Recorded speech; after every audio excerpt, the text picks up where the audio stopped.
Hi there, Chris here. We're going to do a quick track walk of Sebring International Raceway in the Ginetta GT4 car. This is in preparation for the upcoming WRL race that we have in this car with a slightly different configuration. I'm using Assetto Corsa as the sim software today because this particular version of Sebring that I found does a really good job of replicating the real life Sebring in its current state. In addition, it also has a Ginetta, and the Ginetta that I have here is very similar to what we drive in real life as well in terms of the handling dynamics. So it's a good balance. I've never used Assetto Corsa before to do kind of a track walk before, so please bear with me if there's any issues and such like that. So without much further ado, let's go ahead and jump right in. So here we are coming out down the front straight at Sebring. The big thing to remember about Sebring overall is it is an old track. There are a lot of bumps, there's a lot of character in it, but that's one of the things that makes it a lot of fun. Sometimes you hit bumps a little bit differently than you were expecting based on line or little variances in line. So you have to be very adaptable and improvise on the fly and be really in tune with the handling of your car in case one of those bumps unsettles the dynamics of the car. So anyway, coming down the front straight, the big thing to remember here is it's a great passing opportunity, especially for slower class cars or to get by slower class cars. Just make sure that when you get up to turn one right here, that if you're making a pass on a car, that they see you and that you're not diving them too close into turn one, because everybody's got to go through the corner somehow. If there is a slower class car on the outside of turn one, they're really going to have to sacrifice their line so as not to turn into you. A lot of times cars will be all the way out here on the right side of the track, and if you dive them too close, if you go way too far left, they won't even see you coming on in, and they could easily turn down into you without even recognizing you're there. So assuming there's no traffic, turn one, we're going to break along this wall, the concrete wall, as close as we can get to it, to try to extend the corner as best as possible. This is a very quick, flat, sweeping left-hander. There is no camber in the track whatsoever. The car likes to really move around, and sometimes the back end will start to rotate or over-rotate, resulting in a little bit of counter steer. In addition, past apex, there is a bump that can really unsettle the car if you turn in too early and you've got a lot of steering angle in the car. So the goal here is to, we want to take a later apex. However, we also have to remember that because of the nature of this corner being such a wide sweeper, we can't turn in too late because we'll never get down to the apex as a result. It's a fourth gear corner that is probably going to be similar to what we're going to drive in as well. So coming through here, let's see if I can slow it down just a touch. Okay, so coming around the corner, you'll notice the car is really bouncing around. In real life, there is a little sign that's up here around the apex point. It has a little sign. I believe there's like a 0 on it, and it sticks on the top of the fence. Effectively, what you want to do is you want to drive right underneath that sign. So the sign would be somewhere where my cursor is right now. And if you can basically put you as the driver right under that sign, you're apexing the corner perfectly. Ideally as well, you want to, at the apex, be left side tires on or even left of this white line around the track. And you'll be able to get a nice straight line coming out. The key through here is to really focus on straighting. Once you hit apex right around here, you're unwinding the steering wheel, and as you unwind the steering wheel, the car is going to get more settled as you're accelerating through the corner. The bump I mentioned before after apex is right around here. So if you take an early apex and you've got a lot of steering angle coming around and you've apexed way early and you're somewhere out here when you hit this bump with a lot of steering angle, when the car unloads, it's going to want to rotate really good on you. So we want to keep it nice and planted and unwind the hands as we're going over that bump. As you can see here, I'm unwinding. I've got my pedal inputs. It is 100% full throttle as you're driving through there. The other thing to kind of make sure you're doing when you're coming through here, if you look at my pedals, you know, I'm barely on the brakes after I've turned in. I'm trying to roll my momentum, my speeds through the corner. So I'm going to actually let the car probably coast a little bit, add a little bit of throttle before apex. And then basically right here, I'm at full throttle and I haven't hit apex point. So I'm driving through the corner. I'm picking up throttle to settle that rear and drive through. Turn one is just a tricky corner that it takes a lot of time and a lot of laps to really get comfortable with because it's very blind due to the wall there and the flatness of the corner. Now we've transitioned to the newer part of Sebring, if you can call it that. So we're off the airfield, we're off the hard concrete, and we're more on the traditional track surface. The bumps aren't as severe on this part, but they are still there. So turn 2 leading into 3 and 4. Turn 2 is a relatively nothing to really write home about corner. The goal for this corner is we'll have a couple of signs, 300, 200, and 100 boards. We're going to break around probably the 300 board to set up for the left-hander that is turn 3. This is another spot that you can make passes on slower cars as well. We are going to be going pretty much as fast as anybody through turn 1. And then as we're coming out of turn 1, we will definitely have the horsepower to get by some slower class cars before we enter turn 3. The thing we have to remember, though, is that we do have a little bit of a kink to the right that is turn 2. And so we just need to make sure that the slower traffic knows that we are going to make a move and try to get by them before we turn in for turn 3. So here we come down the track. Here's turn 2. It's a little bit of a kink to the right. We should be flat out until we straight line it at this point. And then basically as we come around turn 2 and we come around turn 2, and then as we unwind the steering wheel to get in a straight line, that's when we get on the brakes for the entry into turn 2. We're focused here on turn 3 is a very late apex corner, and we want to get off the brakes and roll again like turn 1, the speed as much as possible.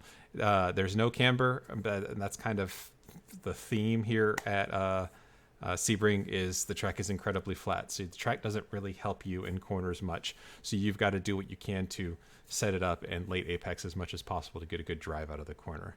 The turn 3, turn 4 complex that we're talking about is a left and then a right-hander. The goal is to kind of set up for the right-hander, which will then turn into a left-hander at turn 5 again.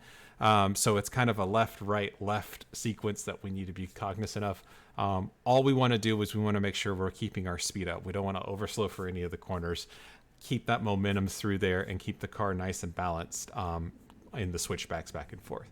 So you'll see what I mean coming up here. So we're braking in a straight line. We'll turn in after the 100 board. It's probably, I'm almost guaranteed it's going to be third gear through these corners. We can use this curb on the left to get us a little bit of a turn in. We'll end up coming over here and we can ride this curve as cut it a little bit depending on how it is in real life. I think it's pretty flat through there. And then what ends up happening is right around here, we end up about mid-track coming through turn 4. And then we'll brake a little bit to scrub a little bit of speed. And then this turn 5 is really tricky because it never seems to end. We want to apex on the back side of this corner, so somewhere where my cursor is. The temptation is to really apex early here because it's such a long left-hander, like almost like a carousel. If we apex too early, we're going to run out of track on track exit, and we'll really have to sacrifice our track out and our speed down the straight. So what we want to do is we want to focus on waiting, and be patient to get the car turned in for a late apex around turn 5. So coming around, you're waiting. It seems to never, ever want to come. And then we're going to apex right around here. The sight lines that you can see here are pretty darn accurate. So we'll look for something when we're in practice on Friday. Maybe a telephone pole like this one to see if it's there in real life, to basically signal us that that's where our apex point, that's where we're trying to apex. When we see that come in front of the car, that's when we're looking for our ultimate apex point to drive through. We'll take a look and see if there's any visual cues. Another one would be the end of these tire wall if it's like this. After you've basically crossed the tire wall, as you can see here, that's our apex point. So tire wall, apex point, and driving through. So we'll take a look and see. But again, it's incredibly late. Once we get on throttle, we stay on throttle, and we just... So you can see I've started picking up throttle even before apex. And then I should start feeding it on, and then full throttle when I know I'm going to make the corner and not run wide. On the exit curbing here, it is a little bit rough. We don't want to get out into the dirt whatsoever, because what can end up happening on that curb is if you cross over it, it'll drop on the backside and you'll end up bottoming the middle of the car on the curbing. So we want to make sure that we're not going over these curbs. And over the course of a long race, we probably don't even want to be hitting it, frankly, if we can avoid it, just to save the wear and tear on the car. Coming down the straightaway, leading into the hairpin, which is turn 7. So this is turn 6. This little right-hander, it's flat. There's no concerns. It's kind of like the right-hander at Road Atlanta. Nothing to write home about. Great passing opportunities on slower class cars and even cars in class. And then probably the best passing opportunity on cars in class in general is coming up into the hairpin at turn 7. Get a good run coming out of turn 5, which is a very tricky corner. You'll have the momentum. Our car is obviously down on power than some of our GTO competitors, so it will be difficult to try to get by somebody coming into the brake zone for turn 7. But our car usually can brake later than most other cars, so we should be able to keep this momentum. It's kind of the best situation for the Ginetta, where we will probably be the fastest car through turn 5, which means we will have a really good run on the field coming through here, and then the straightaway is not that long to where the other cars will start to pull us back. Think like VIR at Oak Tree, for instance. We can carry a little bit more speed through there than our competition, but halfway down the straightaway, once the speeds start getting around 120, 130 miles an hour, they start walking away from us. That won't happen here because the straight's just not nearly as long. So coming down the straightaway here, we've got the Mobile One bridge that's here. It's a really good marker. In terms of braking points, we won't know until we get there for testing, but I am going to assume probably similar to the 400 board is going to be our brake marker, somewhere around here. I don't think we can brake as late as I'm braking here in the sim because the sim is on slicks. So we just have to be aware of that, but we'll slowly work it. We'll start at the bridge, which will be way too early, and we'll work it towards the braking point, and we'll get it dialed in nice before the race. So wherever the point will be, we'll brake. It's a threshold braking spot. We'll downshift all the way probably to second gear, and then basically coming through the hairpin here, it is kind of a turn in early mini carousel. Your hands end up looking like this. You're straight braking, and then it's like you cross over once, and then you open them up again, and you're straight again. The goal is to not overly slow the car coming through here. We want to keep our momentum. The tendency is for the front end of the car to understeer through here. So if we do carry too much speed through here, the front end is just going to understeer off into oblivion. We need to make sure that we really get this car rotated on the initial part so we can power out coming on the backside. Once we go to throttle, as you can see here, I'm already full throttle. We can ride. This curve is pretty insignificant, so you can go over that and straighten it out as much as possible, and then nibble this curve just to try to create a straight line as we go into the Fangio S's here. So if that's 7, this is 8 and 9 are, again, it's a straightaway. You're taking them at full clip. The only thing to worry about through here is traffic, especially if a GP1 car or GP2 car isn't really paying too much attention and they're letting the car kind of wander through these corners.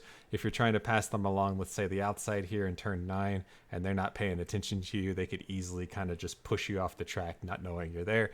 So we just want to make sure that everybody knows where we're at. The car shouldn't have to use the whole track, but as we know, sometimes, especially in long races, drivers just kind of start falling into a lull and they don't pay attention to what's around them, especially faster traffic that happens on them real quick. So just make sure that slower traffic is aware that you're coming through before you absolutely commit and put yourself in a spot where you can't get out of. Coming into turn 10, probably going to brake between the 3 and 400 board. In the sim, I'm braking around just in front of the 300 board, so our brake point is probably going to be closer to 400 in real life. The goal through turn 10 is much like I'd say turn 5, the left-hander that we were talking about before.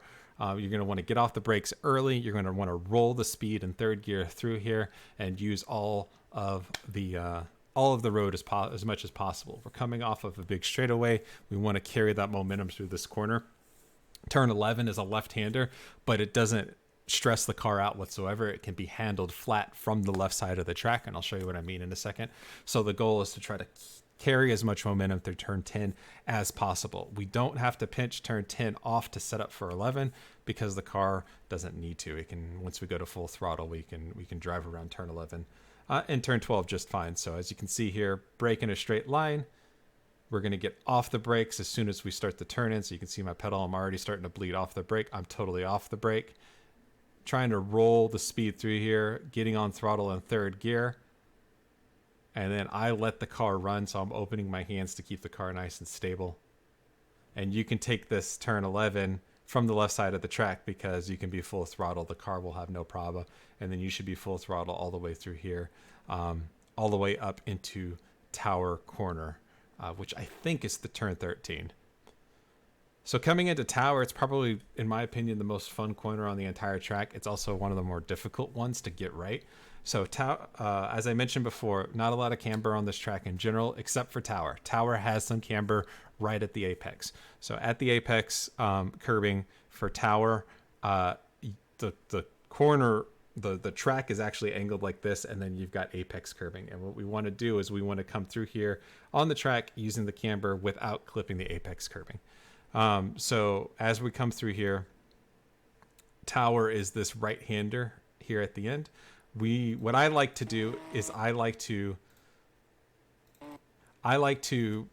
take the double left-hander that we just went through and open my hands to keep the car nice and balanced and not have to, lift or anything, which means I'm going to be about mid-track or maybe even a little more than mid-track. And then what I like to do from this point is my braking zone is at an angle. So my braking zone is from the apex of this right-hander to the turn-in curbing on Tower itself.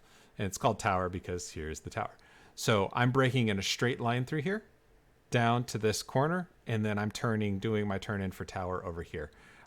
Other people will, and you'll see a lot in our class, people like to pinch off this double left-hander and end up somewhere over here and try to take a straight line into Tower from the left side of the track. I mean, you can do that, but it doesn't really get you any advantage. And in fact, you're probably sacrificing speed coming through the left-handers to try to get the car to set up for Tower. And it's just not necessary. So again, I like to straight line it from curbing to curbing. My brake, and it has a nice easy brake mark, is basically as I cross that curbing apex, then I get on the brakes in a straight line. And then as I get up to the curbing for the turn-in mark, I'll turn in third gear, much like turn 10 that we talked about before. We turn in, we get off the brakes, we let the car settle, and we try to get on power before apex. You can see a lot of the track, which means that we're on camber, and this is the curb that we want to try to stay off of because it will negate that camber advantage that we're getting through this corner. This corner is a lot faster than you think it is if you do it right. I think on this lap, I just nibble the curbing. It's okay if you nibble it. You don't want to go over it because it will really unbalance the car. But if you do it right, you get a nice slingshot coming through there. And then you can use the curbing on exit if you need to. I caution against it because if you're consistently using this curbing and you make a mistake coming through Tower, then you'll end up dropping two in the dirt. And people can get into real trouble here by dropping some in the dirt with the car loaded, and then they end up spinning across the track into the Armco on the right. If you do drop two here, just straighten your hands out, get out of the throttle, recover it after the curbing, and slowly bring it back on track. Don't try to save it. All right, coming up to this next left-hander, I think it's turn 14. Very fast. It's 100%. It should be absolutely flat out in dry conditions, especially in our car. No problems, even in the club sports I've driven with that have less grip coming through here because they have less aero. That's also flat out here. It's a little bit starting to get sketchy in a club sport, but I think in the Ginetta, it should be just perfectly fine to take it, but work up to it as you get through here. The first time you go through it, make sure you're nice and comfortable. Don't just, send it right away because your line has to be pretty good in order to take it full. The tendency through this left-hander, or where things can get a little dicey, is with traffic. So say you came out of Tower, you're running up on some slower traffic and you're too wide coming into this point, and the slower traffic is on your inside and you need to displace it. That's going to put you out here to the right and you're going to run out of track really quickly. So just be very cognizant that if you're going to get by a car or you're going to make a move past a car, and I just totally reset it. If you make a move coming up to this corner like this, around traffic, we want to make sure we're clearing it before we turn in for the fast left-hand kink here. So just keep that in mind. So if we don't have any traffic, I mean, it's just basically you're apexing or you're hitting right there. You're apexing at the curbing. You don't want to hit the curbing. And then you've got a lot of room. If you get in trouble, just open your hands. You've got concrete here that can also save you. Double left-hander, it's all the way flat, race driving all the way through here. And then on street tires, you may do a little bit of a lift coming through this final left-hander, but the goal is to put the car on the left side of the track to set up for the Le Mans quarters. So as we come through here, left side of the track, we're now in a straight line once we cross that final left-hander, and then that we can be able to brake in a straight line, scrub some speed to set up for the right-hander. It'll be fourth gear for this right-hander right here. Braking probably in street tires, probably going to be braking right at the end of the curb, maybe the 300 board. We'll work on it during testing. Coming through here, we'll do a little bit of a brake. It's like a strong brake pedal, and then we bleed off it pretty quickly because we want to carry our momentum. The track is incredibly flat.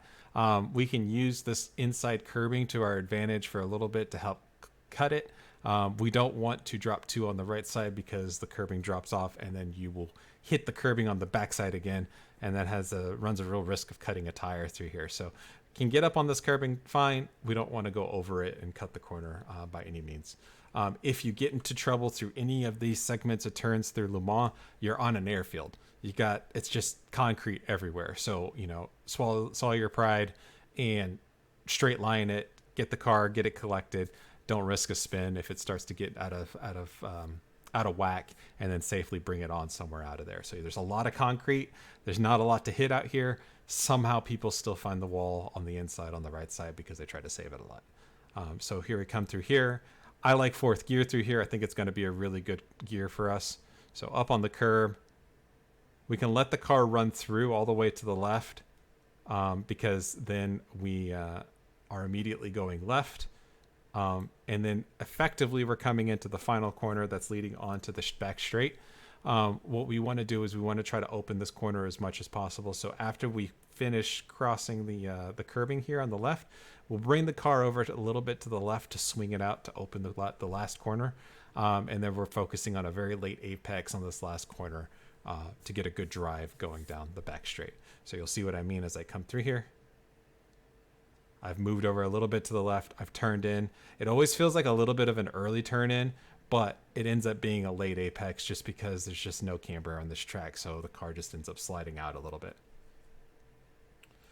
Much like many of the exit curbings here, you can use this exit curbing. It is actually quite wide here, and it may even be wider in real life than it is here in the sim. But it do have dirt on the outside, and a very common problem with people is they turn in too early for that corner we just went through, drop two tires over here on the left as they exit while having a lot of steering angle, and you can guess what happens. The car just rotates and they end up in the tire walls over here. That's why these tires exist here, is to try to save that. So as you come through here, as you come through that corner, kind of the main thought is we want to be late apex. So we're turning in, late apex, wait, then gas on the way out. Coming down the back straight, obviously great opportunity to make passes on slower class cars, look around, relax, check your gauges, deep breaths and such, because we're coming into Sunset. Sunset is it's kind of the signature corner on this track that everybody knows about.